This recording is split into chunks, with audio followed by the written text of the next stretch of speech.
ఇంద్రలోక భవనాన్ని ఈడ్చుకొచ్చి గదిలో మార్చి మళ్ళీ కట్టారో ఏమో మాయజాలము తెలుసు మంత్రగారడి తెలుసు రెంటి కన్న ఇది ఇంకోటేమో నీలాకాశం నేలాకొస్తే ఇట్టాగే ఉంటాదో ఏమో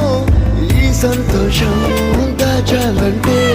హృదయాలు ఓ వంద కావాలేమో ఇంతందంగా ఉంటుందా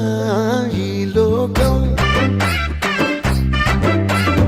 ఇన్నాళ్ళు ఈ మనసుకి తెలియాలేదే పాపం